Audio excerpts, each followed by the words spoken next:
Spegtacular.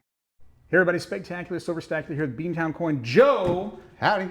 Joe, we got a big box right here. Yeah, this is a big shipment back from NGC.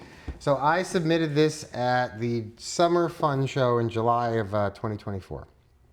And it was checked into their system on August 2nd. Turnaround time was 85 days. Turns out it wasn't.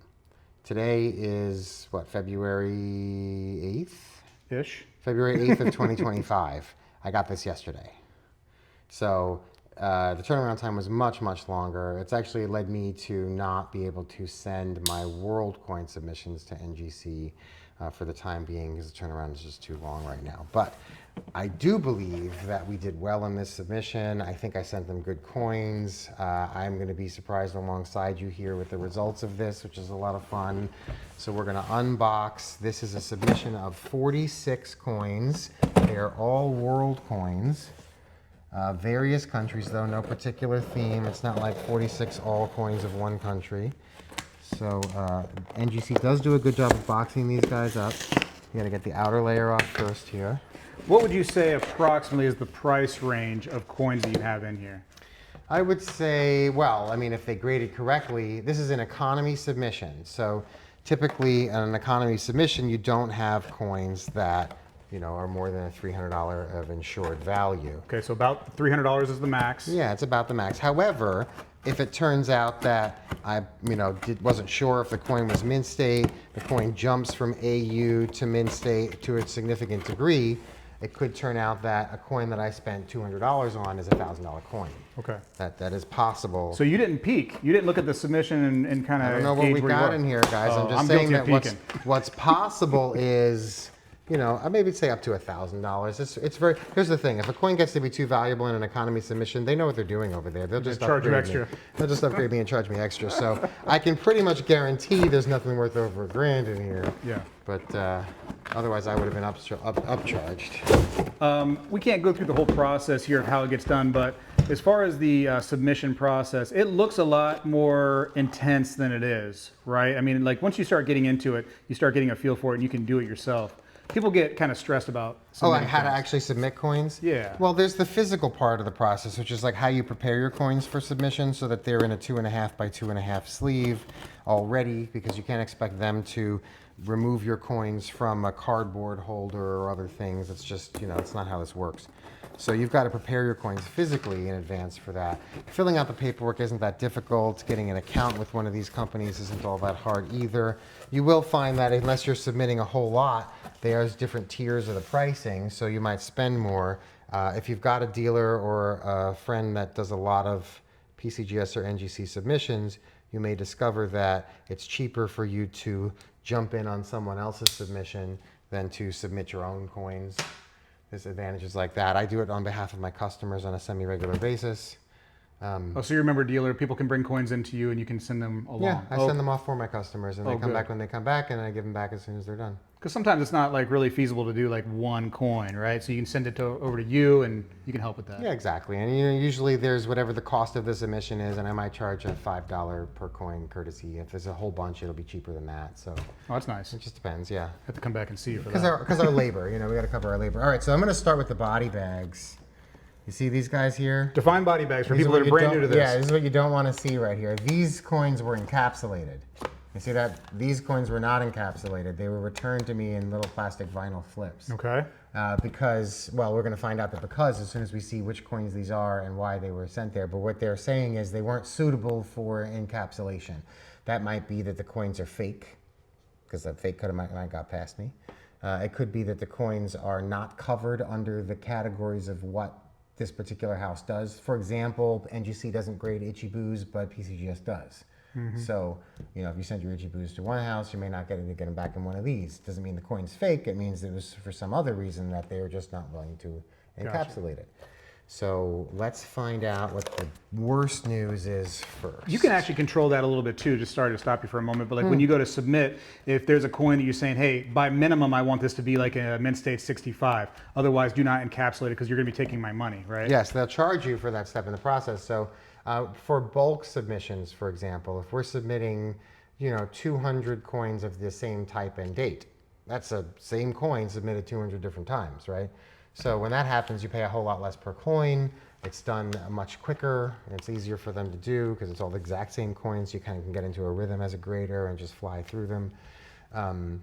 You could say on that kind of a submission, you know, a minimum grade 62 or something. And then anything that doesn't meet the 62 standards gets sent back like this. And everything that meets 62 or above will get encapsulated with the appropriate grade. Gotcha. All right. All right, here we got. All right, first of all. So the bad stuff first. Yeah, so this guy is real. That's the first thing. We've got an 1817, that's year 14, Haiti 12 centime with a large head that they say altered surface. So there's something about the surface of this coin that they didn't like enough that they weren't even willing to put it in a holder. But they are acknowledging that it's real with that.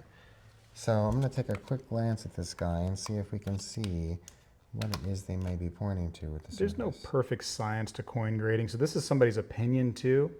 And I'm not saying that they're wrong, but sometimes it is an opinion. And they're just not comfortable with throwing it into a capsule based on their opinion. Yeah, and as I see, I'm gonna, I don't know if this is something that you can show on the camera very clearly, but I don't see any problems with the coin. I have no issues with it. I take exception to their decision on the grade. And what I'll probably do, this is how I handle this sort of thing. When I get a coin from a grading house that says that they don't like it or if there's a problem and I disagree, is then I get peer review for my own edification. So this coin will be set aside for a little while. I'll go back to the best graders and dealers and world numismatists that I know. Usually at a big show is when we're all kind of in the same place. And I'll have a box of like 5 or 10 of these kinds of things. And I'll go to them and I'll go to my colleagues and I'll say, like, what do you think of this? Because people don't realize that often as dealers, we are more skilled than the people that are sitting in the grading rooms. And if we disagree with the price, it's often NGC or PCGS that's wrong. But we also are humans and we make mistakes. So the smartest way for us to handle that is by consensus. So the best dealers will go to other dealers that they respect and get some consensus before they decide that NGC or PCGS was automatically correct. Let's be honest too, Joe, not to talk trash about NGC and what they're doing, but you actually have more time to look at the coin than they do. Oh yeah, I mean, I'm sitting there, I can sit here and study it as long as possible, but based on the size and the type, this is an economy submission, they probably didn't have more than, 3 different people got a chance to look at it, but no one probably spent more than a minute on it. Sure. So you can't. Yeah, the math ain't math, and if you try to do more and you have all these submissions coming at you. So with that being said, there's a very good chance that they just didn't take a shot. Now, if this had been in a standard submission or something larger, they would have had more time to dedicate to it, or it would have been given to the hands of a more experienced grader potentially and come back differently. But given the value of the coin, it also didn't necessarily warrant going at a higher submission tier. Gotcha. So All right, let's here, keep moving. Here we stand. All right, sorry about that one. Yeah, that's all right. This guy here, that's the same kind of story. They're not saying that the coin is a problem. They're saying that there's an altered surface to the coin, so they don't like anything about this. And I expected this coin to come back as cleaned. Okay. I expected it to be in a Which holder. is fine because they can still holder it. Right. I expected it to be in the holder as a clean coin because it's a particularly nice piece. They're not common at all. And there's plenty of people that this faces up very well, and they'd be quite satisfied to have a coin of this condition. First of all, those are awesome. I love those. Yeah, those are cool. Yeah, Dragon Yen. Mm-hmm. And this one's counter stamped, so it's a little bit more exciting than your typical Dragon Yen. And they'll put on there that it was counter stamped, right? So that's not a problem. Right, exactly. Oh, they did actually. They put it on. Yeah, it's right on there. Gin counter stamp on there from 1897, even though the yen was struck in 1892. So that altered surface. Really, I would have just called it a cleaned coin and put it in a capsule and been happy to get that. But by putting altered surface, they didn't even acknowledge a grade, which is a bit challenging because when you have a counter-stamped coin, you grade both the host coin and the counter stamp itself. Yeah. And they made it easy on themselves by not having to submit any grade whatsoever, by just saying that, well, it's not problem-free, and they didn't put it in a holder. Which is fine. This is going to go in that same grouping right there because, again, it's a coin without a problem. I just like to get, a coin without a capsule, but I like to get my peers in on it before I go representing a coin like this as a raw coin with my professional opinion, just to, get a little more security behind my opinion. And, or reattempting it with a different grading house or once again with the same grading house because sometimes that's all you need to do. Sometimes, isn't that weird? No, You just send it back in. Send it back in, and they're like, "Oh yeah, that's fine." Get a different person this time. Yep. Different moment. So You've had their coffee. This is the biggest bad news of the whole thing. This is a fake, according to NGC. Okay, we don't love that at all. Yeah, they're not giving me any details, which they can do if I call up and get into the conversation with what it is that happened with this piece. But this is wild to see. This is a fake right here. they're calling this a fake, and they may not be right. Again, I'm gonna have to take this coin and do further due diligence on it, compare it to other real ones. I don't have another real example of this particular shooting taller in my collection or inventory right now, so I'll have to wait until I can find someone else with one and I can compare. I mean, I'm 100% not familiar enough with this type of coin to even give you anything, but it feels great right in the hand. Well, and it would have most likely been a contemporary counterfeit if it was, because there's no... Those sometimes have value too. Right. It doesn't necessarily mean that it's not, but it wouldn't necessarily be worthwhile to fake it today. Although, to be fair, this coin was struck correctly. So, and I think to myself, what could make this a counterfeit? Someone would have had to have the original dies, and then that makes it a restrike, not a counterfeit. So maybe it was an unauthorized restrike. But one of the fastest ways to tell is with our trusty gun here, too. Oh, we're gonna... So we'll shoot this again. This may not have been shot before it was submitted. But how about some good news while the gun warms up? All right, here we go. That was the bad news right at the front. Let's whip out some good news. Well, hey, look at this guy right here. So you might see this Unk Details coin and think to yourself, well, that doesn't look like good news. That is fantastic news. And let me tell you why. That particular coin, the value of it jumps tremendously between AU and Unk. Just a hard-to-get coin, huh? So I do not care that it was cleaned. What I got was corroboration from another set of professionals that this is in fact uncirculated, and that's way more important. If this was an uncirculated, let's say MS62 or 63, you're looking at a $2,500 coin. But this is Unk Details. It's probably worth about $1,000. Wow. In this holder. Jeez Louise. Yeah, the 72H Canada 5 cent uncirculated, very difficult thing to find. And if you look at this, it's actually not a clean coin. It has a scratch on the obverse. So depending on how forgivable that scratch is to you, someone also could have graded this 60 or 61, for example. NGC may have decided that because of the tier that it was sent in and the fact that the scratch is somewhat deep, that they just decided to call it Unk Details, but they could have just as easily said, this is a 60 or a 61, and that one deep scratch under the face there is enough to...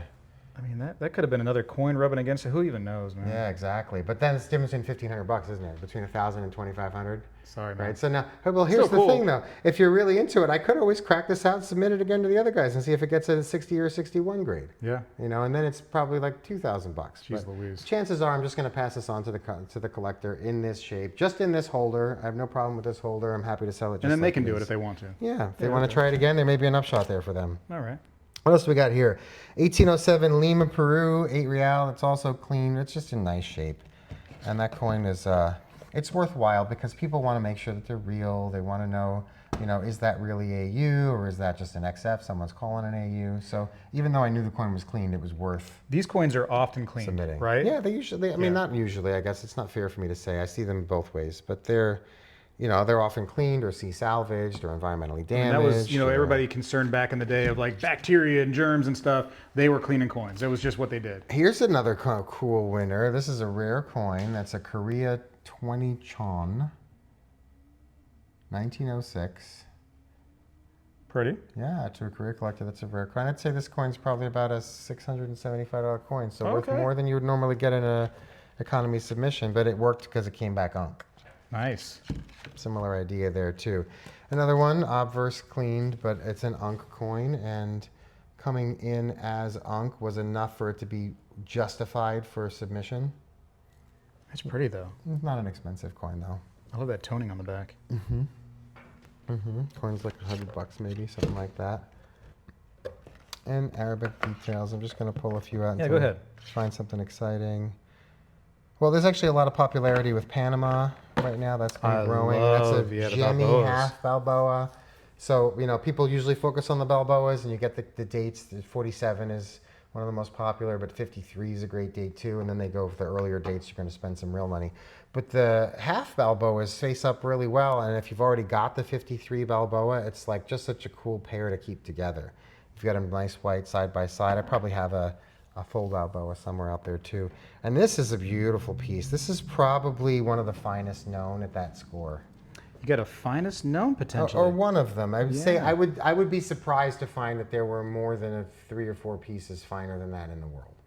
Oh, Greenland, huh? Yeah, Greenland is a difficult country to collect. It's really a whole lot of fun because they're just available enough that if you're patient, you'll find them, but just not available enough that if you're hunting for quality, it won't be easy.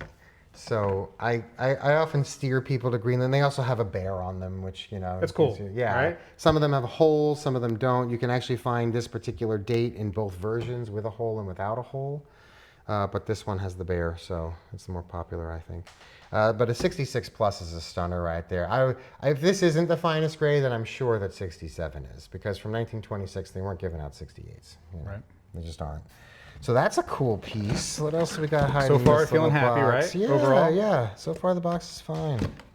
All right, there's enough. There's a tough piece right there. Rim damage. I might have missed that. I don't recall sending that in with the expectation that it would be a problem holder. But here we are. Here we are. But here we are. And so Maybe a little bit that's here what on the I got. reverse. Yeah, Maybe let's here or see. there. I probably maybe. just missed it. But yeah, they're right there. It's wavy. You get your little hits right along the edge there. Let's see. The easiest way to catch it is at that top angle. Can you Yeah, catch yeah, that? Right there on the top of the coin. for sure. Yeah, and I missed it when I sent it in. Or I didn't care. Depending on what my cost was on it, it may be worthwhile just, you know, to send it in anyway. Yeah. It's a great looking coin though, regardless.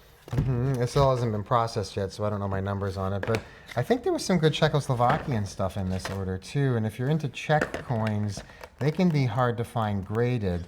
You can usually find them raw, and they're only in like the $20 or $30 range. But to get stuff that you've known is certified and is of a particular quality, these are probably like $100 coins, maybe 75, 80 bucks, something like that. Very cool. But difficult material to find out in the marketplace if you're a Czech collector. So that's what inspired us there too. Similar thing. It's Hungary.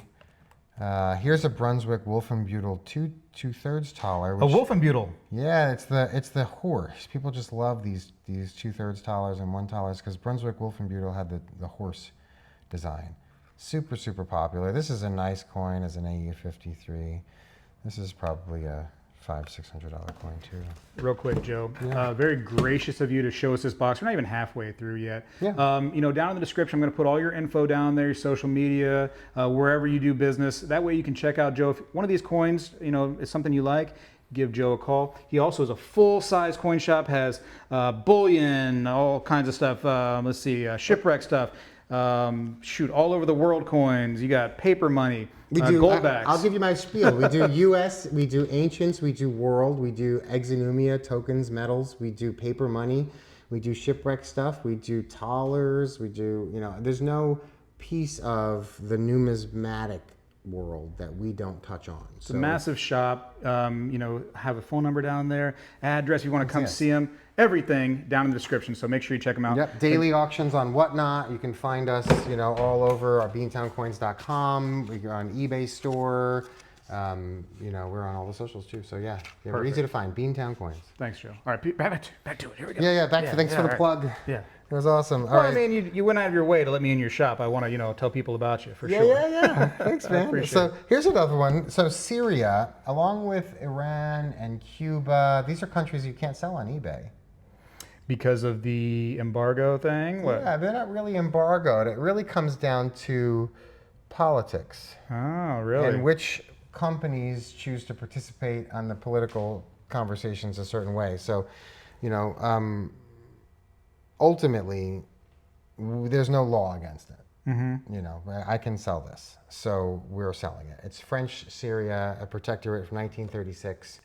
But it's something that's more difficult for collectors to find sometimes because those countries are not allowed on certain platforms that are big parts of the marketplace. So you usually have to come to coin shows or find an independent dealer who has no problem selling Cuba or Syria or anything like that. Cuba's one of my favorite coins out there. One of my favorite world coins, and it's a shame that I can't find them online because you can't find them. They don't want to sell them. And the platforms won't let you. Here's a fun piece, one of the smallest coins in modern history. This is called, nicknamed lovingly, the Panama Pill. Jeez, it is a pill, huh? Yeah, it's a little dumpy. It's like thick, like Piedfort, a little bit thicker on that planchet there, but very, very small in diameter. So it's got this feel of it like a pill, like a tablet you would take and swallow. Golly, it's little bitty. It's tiny, and it is a 2.5 centésimos or centésimos. What's something like that cost? This guy as an AU50 is probably like a $215 coin. Holy something like smokes. that. Yeah. That's cool. Yeah, in Ankh they go up there really high too, and this one faces up well, but they're tiny and people love that. Like, there's a certain point where everyone likes the world crowns, who cares about the minors and the little things, and then you reach the point where they're like, but the littlest thing. Yeah. I want to have the littlest thing there is, and this is pretty much up there. There are smaller coins in the history of the world than this, of course, but there's not a lot in the 1900s in any country that's, or much of anything I could think of that's smaller than that. Sometimes size matters, Joe, and in this case, smaller is better. Yeah, that's cool. Look at that. Interesting. Here's a halfpenny, a Soho mint, 1799 Britain. A Romanian piece. Here's a fun one. This is Philip II from Spain.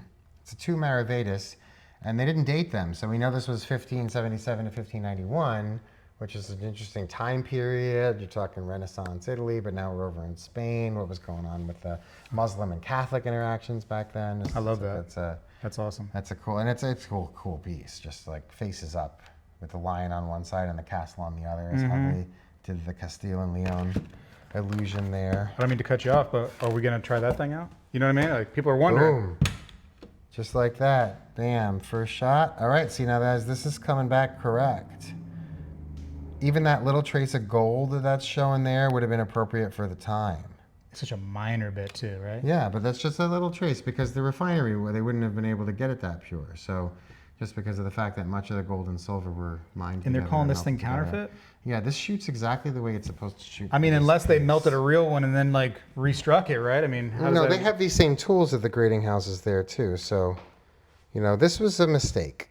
I would just have to say this is a fantastic piece. I think they're not genuine as an error as well. And again, I'm forced to go back to some colleagues and guys who are older and smarter than me that have been doing this for a long time and just be like, hey, listen, what do you think? Yeah. This is just how we do it. And they're like, I don't see a problem with this. And if, the guys that I would sooner have hire and fire the graders at the grading houses say to me that it's good, then it's good, and we'll just disagree. Sometimes when that happens, I'll go back to the grading house in question and I'll say, hey, listen, you guys made the mistake. Here's who I confirmed this with.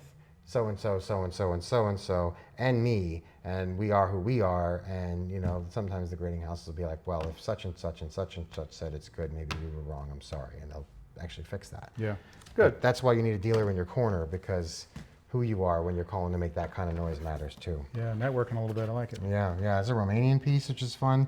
You want to get these problem-free in Ankh state, it's worth waiting for that. You can find them circulated, but wait, get it Ankh.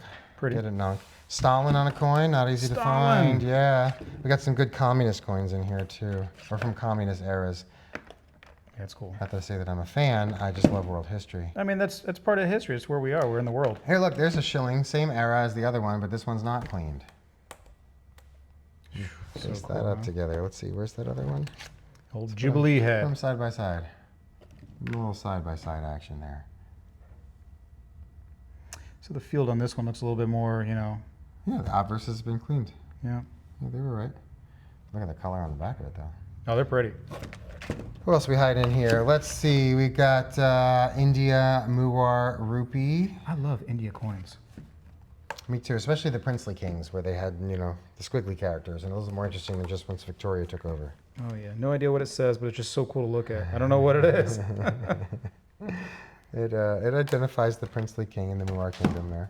This is the another Czech piece. See, there's a bunch. The Czechoslovakia did some really cool commemorative stuff during the 30s and 40s and 50s. So This stuff just walks into your shop too? I mean, this is how you're getting it? some of this stuff walks into my shop. A lot of this stuff I have to go hunting for at coin shows from other dealers so that I can keep stock of world stuff. So like, if I dealt strictly in US, you know, even if I dealt strictly in US, I still have to buy from other dealers because what comes into the store isn't the same as what goes out of the store. So I have to find what people want to buy from me, and I have to get rid of the things that people want to sell to me. And when they're the same, it's great, because then it's like, all right, you want to sell 90% and you want to buy 90%, and I'm like finding the pair and I'm matching people up and, you know, standing in the middle and making my profit. But other times it's like I get, you know, 200 proof sets a week through here, and there's very little demand, and I don't have people coming in and asking me for proof sets in the store very much. So I have to move those to other dealers who have large mailing lists and doing programs and have a use for 200 proof sets a week, you know, that sort of thing. So it's a big mix of making sure that what comes in and what goes out keeps the balance of what remains appropriate. You get a lot of stuff coming in and out too, I bet you. Yeah, the inventory management is one of the hardest things. Good luck. You've been doing it though. That's what we do. You've been here for a minute now. We've been doing this for a lot of years. This is what we do. Another Hungary piece. There's a couple of Hungary and Czech stuff in here. Let's see if I can find something a little more exciting. Luxembourg is difficult. That's a tough coin right there. Oh, there's another Iran too in the world of contraband. John the Blind, huh? Yep. Yep, that's a difficult piece. Not most people don't know it exists in order to want it. I've never seen it before. See? This is a French medal for royalists, you know, the people who are supporting the royals during the French Revolution. Like, you know, we like Louis. That guy never ever skipped a neck day. You see that thing? Look at the size of this guy's neck. Holy smokes. I think he never skipped a pastry day, actually, and they just made it complimentary. Yeah, right? They were trying to make it complimentary. Jeez Louise. That's cool, man. You got like a lion with a sword on it, like a scimitar. That's that's crazy Iran. cool. Iran. That's the symbols for Iran. It's actually one of the coolest designs right there. That is awesome. Sometimes you'll see varieties with those, and Ethiopia has a lion with a flag, but they sometimes you'll see a variety where it's left paw up or right paw up, and you have to pay attention to the lion's paws and stuff. That's kind of cool. See, we need to have like on our stuff, we need to have like an eagle with like an AR or something, you know? Yeah, well, I mean, actually, there are coins like that. If you specifically came in and said, Joe, I want you to show me an eagle with an AR on it, we could find it. It's out there, okay. Yeah, it's out there. It's a South African 5 shilling. Nothing too exciting, $100 coin. Muscat in Oman, that's a difficult country. Most people don't know exists. Tough to get a coin. So if you're playing the game of like, Joe, I want to have a coin from every country at some point in my life. Like, there's countries you don't even know exist yet that'll be fun to chase that rabbit hole. Oh, there's hundreds of countries out there, right? I mean, there's hundreds of countries in existence today. There might be thousands. If you want to do the extant countries of the world, like have ever existed, it's a much bigger number. Louise. This I chose to submit this and buy this coin because of how red it is. When you think about it, it's from 1927, and the color was preserved the whole time. And in the conversations of today, that's a poignant piece. This was when the British controlled Israel, and it was British Palestine. How does it stay like that, you think? I mean, it wasn't sitting in like a wooden This one was dresser kept someplace airtight. It must have been, because if the air had continued to circulate around this coin, it wouldn't be this red. Right. Yeah, something in the air would have caught it by now. Cool. And the Czechoslovakia piece. Here's another similar idea. Coin from Sarawak in red. Nice piece. It's probably a couple $100 there. More Czechoslovakian stuff. This batch, I forgot, last summer, I remember now, I found a batch of this Czech stuff. I mean, I'm surprised you remember some of this stuff. It's been sitting there. I mean, I didn't until we opened the box up, but now months. I'm like, oh yeah. I remember I bought a whole bunch of Czech and Hungary stuff, and I put them all in the same submission. Here's a Brazilian piece, 200 reals. It's 200 reis. Reis. It's also Reis? Yeah, reis is how you say it, but you could say reis. R-E-I-S is how you spell it. That has got to be silver, right? I mean, that thing is like. It has that dull-looking color. Yeah, that's silver. The this coin is just a difficult coin to find uncirculated. MS61, fantastic return on that piece. They're out there, but they're out there all used. Oh, here's a Lundy half puffin. I've done a special on those before. Charles Harmon decided to declare himself king of an island in the British Channel. There's the puffin. And there's the puffin that populates the island that he decided to name the coin as after. Whoa, just the head, right? Well, the full puffin shows more. That's the half puffin. People always get mad about if our coinage shows only the head of the eagle because they're like, oh, it's a decapitated eagle. What are they doing? Well, this has got shoulders here, so this is a busted puffin. Okay, we're okay then. It's not decapitated, it's busted. Well, all right. Okay. All right, what do we got here? Martinique. All right, that's a Martinique franc. Also, you know, a challenging piece to find in really nice shape. And here, oh, You got a straight grade on it, though. There you go. this 55. is a bummer that this one didn't straight grade. Southern Rhodesia is hard, man. If you guys don't know the history of Southern Rhodesia, I'd recommend you look them up. There was, in the whole world of fighting for freedom, fighting against communism, the story of the Southern Rhodesia, especially the farmers there, it's a great, great history lesson to look up. I love their coins. They're hard to find. This is still a nice piece and still probably worth $100 in this condition. But it's a shame that it was cleaned. Now here's some history for you guys. The 1793 Siege of Mainz. So, all right, let's bring it back to Europe. 1789, French Revolution, and the royals all have to flee Paris and flee France because the people have taken over and ousted them, right? So many of them flee to the city of Mainz. It's borders on France, or the Germany borders on France there, and so Mainz was like a popular city-state that was ready to take them in because they were pro-France, and so a lot of the royals went there. And so the people, who were still angry with all those French royals, chased them down into Mainz and laid siege to the city in 1792.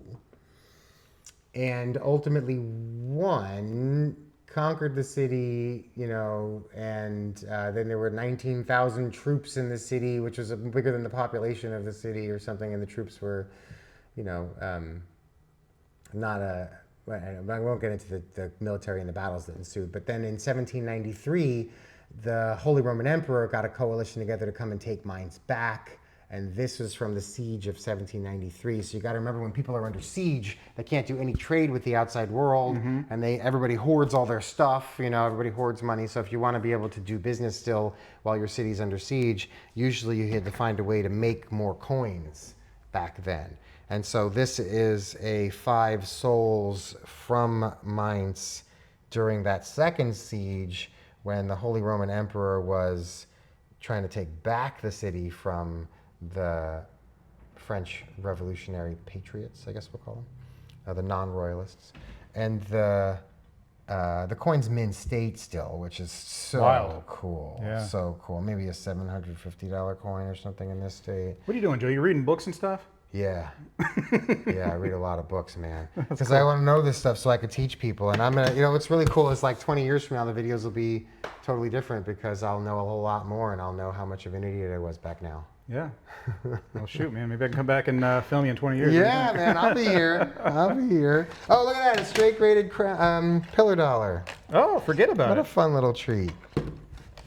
We're almost done, guys. I'm pulling out the rest of the box. Let's see what's left. 1, 2, I don't know that 3. if people are watching this far into it, I don't know if they want you to be done. Oh, well, we kind of flew through this box. We did this Germany, Wolf, and Butyl already. A couple of more Czech things in Hungary. Yeah, I think that's it, guys. Panama. Yeah, man. I think that's it. Love it. This guy's Absolutely. probably like a 575 just for being a straight graded pillar dollar. Already slabbed. Super awesome, huh? I think Well, the box. Joe? I think in the box in the end worked out for me. I haven't had a chance to look over the paperwork and check out my cost codes and see how that went. But overall, when you've got 46 coins on a submission, you're going to end up with a certain percentage that just disappoints you anyway. Yeah. Like I mean, like, besides it taking forever, I mean, overall, you're happy. Yeah, the grades were fine. I mean, there's always going to be problems, like I said, and so those coins will have to get, you know, they'll go in the penalty box until they, you know, straighten up and act right. Sure. All right. Again, Joe, I got your information down in the description. That way people can just click on things, or they can find the phone number, everything Joe at Beantown Coin related. Thank you so much. Greatly appreciate this NGC unboxing.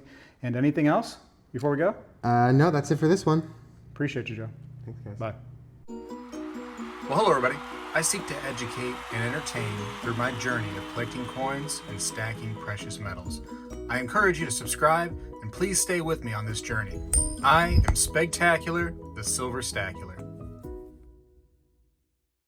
You know, when I was a kid, we did this every day in school, and I believe we need to bring this back a little bit, and I'm going to start right now.